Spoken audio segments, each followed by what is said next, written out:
Okay, so you've done it. You've found those iconic Subaru Brat wheels, maybe for your Tamiya Frog or a Grasshopper or even the Hornet, and it looks perfect. That aggressive, chunky, vintage vibe, just brilliant. Yeah. But then you drop in some real power. You know, a modern brushless motor, maybe a lipo battery, and suddenly those amazing-looking three-piece wheels just, well, they fail, often pretty spectacularly. You hit the wall, figuratively speaking.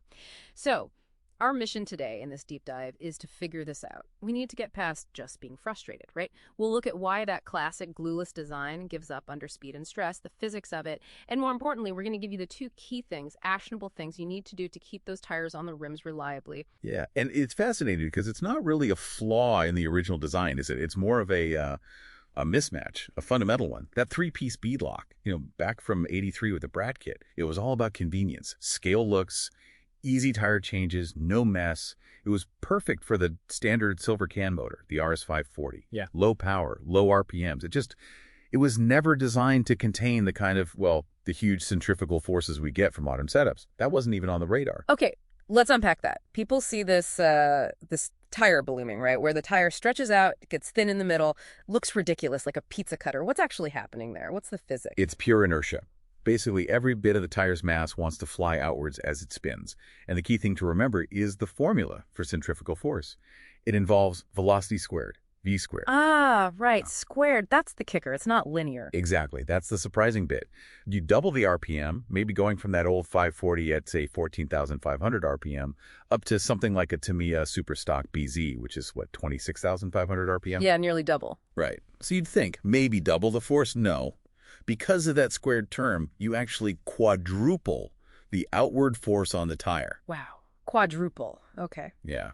And that's why it often fails so suddenly. People try all sorts, duct tape inside, zip ties, but physics usually wins. That massive jump in force is just too much. And the results are terrible for driving too, right? Your contact patch shrinks to almost nothing. Yeah, you get that really sketchy handling everyone talks about, zero grip. And eventually that outward pull just overcomes the friction, the clamping force of the bead lock, and pop. The tire bead pulls right out. Okay, so we get the physics, double speed, 4 times the stress. Ouch. But, practically speaking, what's the fix? When do you need to ditch the standard setup? Well, there isn't one single magic number, unfortunately. It depends a bit on the tire weight. And those Brat tires, they're pretty heavy. Heavier than modern race tires, for sure. Definitely. And also, the kind of foam inserts you're using, the motor's torque characteristics. But generally, you hit that critical point, the high power step, when you're using high torque brush motors like that Superstock BZ we mentioned, or especially anything running 3S LiPo. Ah, 11.1 volts. Right. Yeah, that jump from a standard 7.2 or 7.4 volt pack means a huge increase in torque, often enough to overwhelm the stock clamp. So how do we manage it? There's basically a two-part solution. A hierarchy, if you like. Okay, what's step 1? The thing everyone should do. Venting. You absolutely have to vent the tires. This isn't really optional, regardless of the motor. See, a sealed tire traps air. As things heat up during a run, that trapped air expands. Like a little balloon inside the tire. Exactly. And that internal pressure adds to the ballooning caused by the centrifugal force. It makes it worse. So the trick is to use a leather punch, or a proper tire punch, and make, say, 2 to 4 small holes directly in the tread area of the tire. In the tread, not the sidewall. Correct, in the tread. This lets that internal pressure escape effectively. Okay, but wait. Most wheels, including Tamiya ones, often have small vent holes molded into the wheel itself. What about those? Ah, good question. You actually want to seal those wheel vents. Tape them over from the inside. Seal them? That sounds backwards if we want air out. It does seem counterintuitive, I know. But sealing the wheel vents stops dirt, dust, and moisture getting sucked into the wheel and ruining your foam inserts. Keeping the foams clean and dry is crucial for balance and consistent handling. The vents in the tread do the job of pressure release much better and keep the gunk out. Got it. Seal the wheel, punch the tread. That handles the expansion and the ballooning. But what about the tire spinning on the rim? The slippage? Right, that's the other failure mode, especially with high torque. And that's where step 2 comes in, strategic gluing.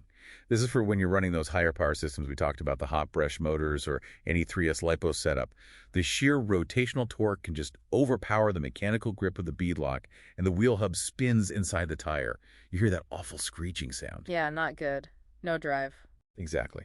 So strategic gluing means just applying a few small dabs, maybe 4 to 6 tiny spots, of CA, glue, super glue, right where the tire bead sits in the wheel channel. It's not fully gluing the tire like you would on a modern race wheel. It just adds enough extra grip to supplement the bead lattice clamping force and stop that torque-induced slip. Ah, so it's like bead lock plus a little bit of help. Precisely. It prevents the slip without making it impossible to get the tire off later if you need to, unlike a fully glued tire, which often means destroying the tire to remove it. Okay, let's boil this down then. For anyone wanting to run those awesome brat wheels with modern power, what's the final verdict? The simple plan. It seems like we figured out how to blend the classic Tamiya look with today's power. It's a two-step process, right? First, vent the tires, always. Punch holes in the treads, seal the holes in the wheel. That stops the ballooning. Second, if and only if you're running high-torque setups like a hot brushed motor or 3S lipos, add those small strategic dabs of CA glue to stop the rim spinning inside the tire. That hybrid approach seems to balance the performance need with the original Tamiya convenience and look. Exactly. It's about managing those forces intelligently. But this does lead to a final thought, maybe a more provocative question for you listening. What if even that strategic gluing isn't quite enough for your really extreme setup? Or what if you just hate the idea of any glue on your vintage parts? You then reach, let's call it level 4, the ultimate trade-off point. Do you double down on preserving the look, maybe trying more complex purist methods like meticulously taping the inside of the vintage tire carcass to physically limit expansion, it's time-consuming fiddly? Or do you finally sacrifice the stale aesthetic? Do you admit defeat for the brat wheels and just switch to a modern, lightweight, one-piece wheel and tire combo that's actually designed for the power? That's a real dilemma, isn't it? How much are you willing to compromise aesthetics or ultimate performance? Something for every vintage RC enthusiast to wrestle with.